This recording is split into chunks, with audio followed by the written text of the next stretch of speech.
What up, YouTube? Agents of Persuasion here, and we're here with my boy Slim. You already know we back. You already know. Vegas, baby. We are here. The local hero. The local hero. The one and only. The one. CIMOOOOOOO. There it is. We already knew. And then his accomplice. Oh, his accomplice. It's not his Mr. Nim Nim. We already know Nim Nim's here too. And what did you do today, man? So I got day 2 with Trickstar Sky Striker at the UDS Las Vegas Invitational. Yay! And you got a feature matches, man. I got the feature match. Don't read the feature match. It's awful. I'm 0 for 3 in feature matches. Like it's a curse at this point, but it's fine. Even in your hometown, it yeah. was like not So the reason I decided this deck, first of all, I'm really comfortable playing this deck because I've played it since before Nats of last year. So like I've been playing this deck a long time, and like I wanted to play Salamangreat, but the reasons I didn't is because A, I didn't feel comfortable enough to play it, but B, I felt that it was really just like a Fusion of Fire mirror match, and so it's like whoever got more Fusion of Fires or whoever got more who got Super Poly like just won. And I hate like that sort of like just interaction where Trickstar actually has a very good matchup against Salamangreat because of reincarnation, and you can reincarnate cards that would be like really annoying for them to get back since they're a graveyard-centric recursion deck. Yeah. It also has very good matchups against Sky Striker, which I thought was going to be very popular because everyone knows Trickstar can go the distance in a long event. So and there was plenty of there's plenty of Sky Striker there, and combo you can just side for. We play a ton of hand traps anyway for Salamangreat, but you can just side into the more appropriate ones, and because I didn't expect a lot of combo to be here, even though there's a few in Top Cut. But yeah, overall, so I ended up going 7-4. I think, yeah, 7-4 after, so I made day 2, and then, so Gage is here. I ended up doing significantly worse in the event, but like really bad. But we played similar decks. I ended up testing a lot of different things for this event because I wasn't sure exactly what I wanted to play. I like tested like Azathoth Turbo with Goki and stuff, which wasn't a good choice. But I just went back to this and we collaborated on the deck together and tried to build something pretty unique. We did differentiate a couple cards, but the centric kind of build is still similar. I think it's 2 cards different. Like the hand trap lineup's just a right. So he's here just say anything I miss basically, or to talk like just throw some input in. But it's basically the exact same deck. And we have a cool YouTuber duel. He won't admit it. He always says he's the better player, which might reflect because of his better record. But I clobbered him. Let it be known I clobbered him in that match. Look, we're going to play the mirror match in the actual tournament. Okay, so let's just get into it. So 3 Candina, 2 Licorice, and then 1 Lilybell. So this is the Trickstar lineup. 3 is something. So this card's a brick. So that's why I don't play 3. You played 3. I played 3. But you played 42. Yeah, I played 40, and I'm only playing 2. So one of the things is they were playing 3 Desires and 3 Licorice. And I feel like if you play 3 Desires, you have to play 3 of this card because it's too important. Because this is like your recursion for Candina. It's too good.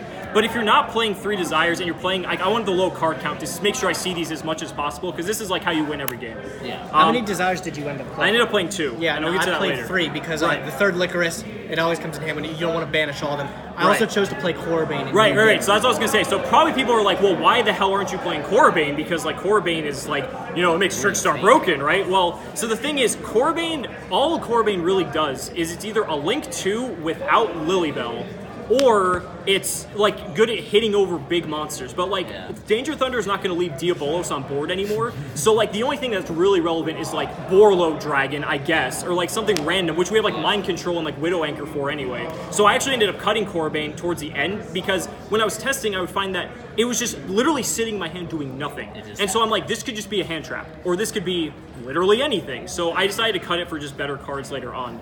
So that's it for just the basic Trickstar. So then the hand trap lineup, here's the spice. I mained Reaper, 3 impermanents because that's basically a hand trap. So now, this is going to be a little bit weird to a lot of people.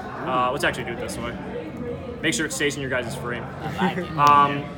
Oh my gosh, so many hand traps. Right, so the thing is, so this hand trap lineup may seem a bit odd, but so I'll go top to bottom. So Reaper, basically with this event, I had the feeling that Salamander was going to be everywhere. And so Reaper is just nuts, because if you Reaper Sunlight Wolf, their recursion is just so awful. They can't get to the trap, and then like literally their board is just like a Balinx, and then like what's the Mirage Stallion, and then like a Jack Jaguar, and they pass. And then so it's like, okay, so then I can literally just destroy their whole board or make Borosword Dragon and just kill them. So this was really good. It also duels against, what's it called? We're playing Saryuja for Danger Thunder, so you can just rip that so they can't combo off. You also play, since we're playing Striker, you already have the Kagaris and the Shizuka, or mainly Kagari, as your Striker target. So it pretty much just covered the only game this was dead was against Guru Control. I played one Guru Control.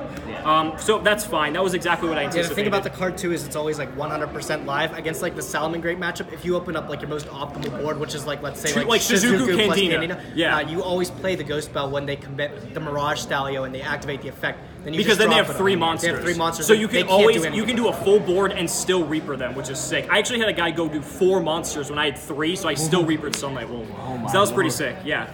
Impermanence is really good because they can't call by the Gravit, and if you Impermanence Gazelle, they can't send the trap. The whole purpose of the thing is, as long as we stop them from getting the trap, we basically could play freely because they have no other negates. So Impermanence can't be stopped by call by the grave, which they main. So that's pretty much what that was for. It's just like better. The Veiler is essentially like a 4th Impermanence because we just like I wanted another Impermanence essentially. So that's really why there's only 1.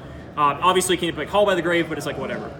So then the 2 Ash and the 2 Ogre and then the 2 Crow. This used to be 3 and 3 actually. But Ogre is only like kind of good against Striker. It's good against Danger Thunder, and then it's kind of bad against Salamangreat because you can you can Ogre debug, but that's like the only really good thing because Balinx is engrave. Ash is just good all around coverage, and then Crow. Oh my god, Crow is so lit because Salamangreat does so much recursion, so you stop Spinny. Against Sky Striker, you hit Engage, you hit Ray. So this is like my call by the grave, but you can use it on turn 0. And a lot of the time, if they go Kagari, add Engage back, if you Crow Engage, their turn ends. So yeah, they'll go Shizuku and add another Engage, but you're going to search Reincarnation to banish it out of their hand next turn anyway. So yeah, so there was this... A lot of hand traps, but basically we needed them. So the reason we went to 2-2-2 instead of 3-3 was also because these are hard ones per turns, and I didn't want to open multiples of these when you can only use them once. So it pretty much just made sense to me to, and we wanted to main Crow in some way, so I'm just like, I was talking with him and my other friend who we built the deck with. We're like, let's just play 2-2-2. I didn't have access to Crows on the last day, so I ended up sticking with the 3-3. Oh, okay. And that's definitely correct, because like I opened up multiples all the time, and I was just, Ogre was also just all around, I don't think, optimal. Crow is definitely better, I think, in most scenarios. I wish I had Crow. It would have won me a lot of games compared to Ogre. Yeah, so. Ogre against multi-roll is really good. So the spells, 3 Light Stage, 2 Terraforming. Like, this is obvious. This is your engine, so this is fine. Getting to the Striker card, so 3 Engage, 3 Anchor, and 1 Drones. We're still not playing Afterburner. We thought about it, but like it's still just better to take the monster because then you can just kill them with it, or just make Boral Sword. It's nice because Salamangreat makes Afterburner better, but this is really all you need for the Striker engine, and it puts like our starter cards like in the realm of like we should have like a 90% chance to open like either one of these cards or one of our Trickstar cards. So pretty much we were always seeing one or the other, and both in most scenarios, which is like the best. Now get ready for the ugliness. 3 mismatched copies of Mind Control. Because I couldn't find 3 that matched, So this is just like playing 6 anchors, basically. This card is just nuts. But the real question is, which one did you draw more? I drew this one because it's super. And it's funny, I'd always side this one out too. So Mind Control is great because against Salamangreat, you can basically force the Roar because you target their Link, and if they don't roar you right then and there, then it's going to be dead because they no longer control Link. The better players would have 2 Links. They would have like Sunlight Wolf plus a Balinx if they had the ability to do it, but most of the time they would just leave like 1 on board, and then you Mind Control it, so easy bait, and then you can full combo and just basically just either kill them or just go from there. It's also just really good against Striker. You just take it, you get rid of it without triggering Ray. It's just such. This is one. I don't know why this is like not once per turn. An interesting thing about Mind Control too is against the Salamangreat matchup, if you can take their Sunlight Wolf and you put it in the correct zone. If you put it under one of the extra monsters. Yeah, and you played like an Ash earlier, you can actually summon like a Kagari above and it trigger or something like yourself. That, and trigger it to get the Ash. Yeah, I never did that, but it's that came up for me one time. It's an interaction. Yeah. 2 Desires. So again, I was playing 42 with 3 Lickers, 3 Desires, and I cut 1 of each because I'm a coward. So that's why, and it's fine. I drew Desires and Desires 3 times actually, only playing 2, and it's fine. Like your cards are consistent enough; they usually don't need it. This is usually just like your bonus. I think it's just preference. Like I paid the 3 pot of Desires. I liked it personally, but he doesn't like to be risky. So. The 1 Goat. This should be banned. Like this should be banned. Like that card's just so unfair. And then 3 Reincarnations for the traps. Some people play 2, but the thing that's so good about this card is you get to banish anything. So like what's nice is if they go Chainlink 1 Balinx, Chainlink 2 Gazelle, you Reincarnation them. And then Gazelle can't special again because it already activated its effect. And then they basically have nothing on field except a Balinx. So they need to like have some sort of extender like Will. Otherwise, they can't even play. Another thing you can do is you can banish the field spell out of their hand, which they only have one of, so they can't reincarnate for free. They have to hard you and waste resources. So some people only like 2, but like I also like just pitching it for nightmare effects because you link climb so easily because this isn't once per turn. So I definitely think 3 of this is correct. So the real question is, did you miss this certain hand trap that combos with this card? No, so I'm siding it. But see, the thing is, Droll and Lockbird's really bad against Salamangreat, in my opinion, because it really doesn't stop them from doing anything past the first search.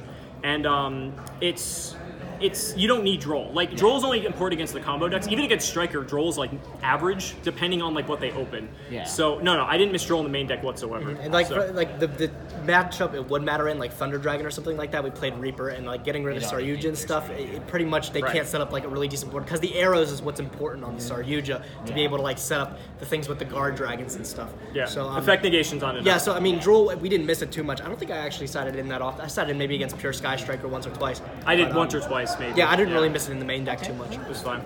Extra deck's pretty straightforward. Link Karibo, Link Spider. That's your scapegoat stuff. Yeah. Okay, so this is a funny story actually. So I literally lost to Hani in round 7 or 8. He was playing Striker and he Kaina'd me in time, and I opened the Reaper. But if I don't play Kaina, so had I played Kaina, I could have Reapered it before he went into it, and we would have drawn. So I was like, oh, well, but it's not correct to play Kaina. We don't need it in our deck. So you go through all 4 of these pretty often, so I would say this is the perfect ratio. Phoenix, Cerberus, Unicorn, just utility removal. They're just nuts. Like, Trisbane is actually a last-minute addition. It's just really nice being able to have a Link 3 for 1 that's not Unicorn, but being able to have like Reincarnation in tandem with it, because you can set up, and then if you have Reincarnation, if you're going against Striker, if they set back row, you just nuke it in the end phase and then just lose. Bomber, same exact interaction, except you nuke their entire board. So I only made Bomber like once though. It doesn't come up too often. Saryuja was actually a Reaper target, but I hard made it once, which was kind of nice, but it's mainly just for the combo decks. Borreload, I only made that a couple times. Boral Sword, I made like 70% of my games probably, and then Sunlight Wolf was for cherries, so I probably use this in my extra deck more than anything else. So extra deck's pretty straightforward. And then side deck, 3 Pankratops. This, I was telling someone that I don't know how a card can be so good, but you only want to side deck it. Yeah. This literally is just good against everything. Like there's no reason not to play it in my opinion. 3 Lancia tied with the 3 Droll. So this is basically our side against Danger Thunder, against Orcust, anything playing Dangers really. It just, you don't need the Droll in the current meta matchups. I feel at least. Some people feel otherwise, but like this is like really solid. Shoutouts to Leo for giving me a 3rd Lancia because I didn't have mine. So yeah, that's 9. And then 3 Twin, because it's just generic. I mean, pitching Reincarnation off is pretty cool too, but it doesn't come up too often. But just for Striker, you go first and set it. You see me do that in my feature match. I like Twin Twisted him twice. Didn't matter because I couldn't draw anything else that's good, but it's cool. And then 3 Summon Limit. This card is just, it's dumb. I only saw it once, and it got popped by Pankratops because he summoned Pankratops first. But in theory, against like Salamangreat or against like combo or anything like that, you just set it, and then as soon as they summon 2 guys, you flip it, and it's Vanity's Emptiness. So, and against our deck specifically, they can't really even get over something as simple as like Candina, like Shizuku. And even if they do, we're only summoning like twice a turn anyway. That's the majority of the turn anyway. Right, so like we're not really hindered by this card, and so yeah, it's in theory it's really good. I just never saw it for it to be really relevant, even though I played like 5 Salamangreats. Yeah, I was super concerned because my team was talking about the card, and apparently like they rolled at like a separate event or something that it doesn't remember when you flip it. So like people were getting screwed over when they would flip it after somebody would summon 2. So, but luckily that wasn't the case. That wasn't the case here, and it was ruled properly. So yeah, so that's the deck. Updated text one too. Yeah. That says the negated summons count too. Yeah, so that's the deck. I mean, I'm really happy with it. I mean, obviously I would have loved to go farther, but the thing is, all my losses I felt were in my control, and they were mistakes that I made.